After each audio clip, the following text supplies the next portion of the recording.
Hi, my name is Mike Ballard. I'm a professor in the Geographic Information Systems Graduate Certificate Program at Algonquin College. I've been teaching here for about 5 years in the graduate program. I've been involved in GIS for over 20 years. I've seen the technology change over the years. Our program is geared towards university graduates in a variety of fields. We like to complement their existing background with Geographic Information Systems technology so they can do their jobs better than they could before.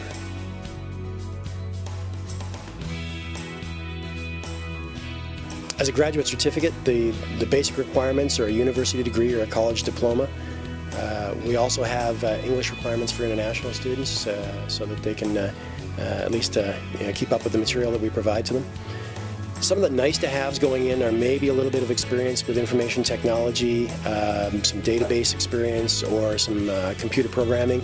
We do a little bit of programming throughout the 3 semesters, but it's not required. We can basically take people who have no background in IT or GIS, and we teach them everything they need to know.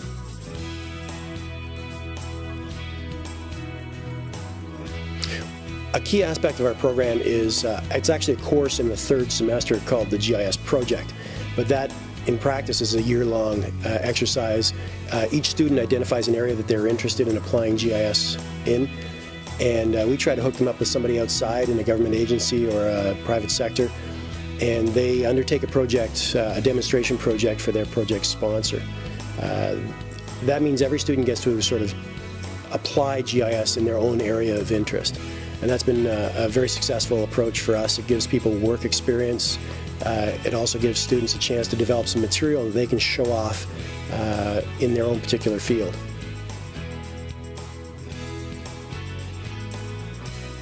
People often think that what we teach is GPS, or Global Positioning Systems. But GPS is a measurement tool that we use simply to measure location. We also use other technology like database management systems, computer graphics, web application development, all to analyze and visualize geographic information. We also teach GPS.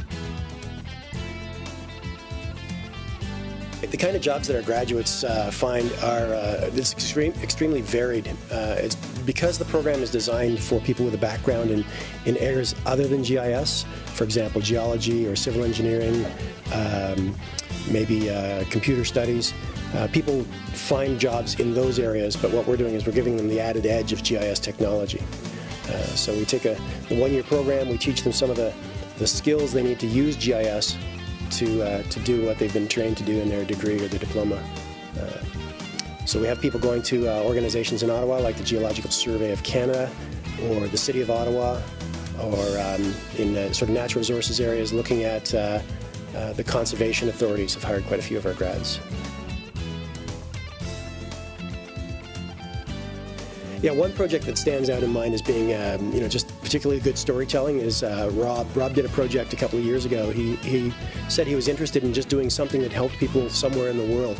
That was kind of a vague starting point, but we landed on the notion of analyzing the distribution and supply of health services in Swaziland in southern Africa. We couldn't get any good data for Swaziland, but we were able to get good data for Lesotho, so we focused the project there. And Rob was analyzing the physical geography, the mountainous areas, the social geography, where people are, where health services are, trying to identify places where there were more health services needed. And somewhere along the way, Rob bumped into an organization called Riders for Health, and they provide motorcycles and motorcycle maintenance for health workers in Africa. And they wanted to relocate in Lesotho, so this was kind of a win-win. So Rob's project ended up focusing on finding the best location for Riders for Health to set up shop.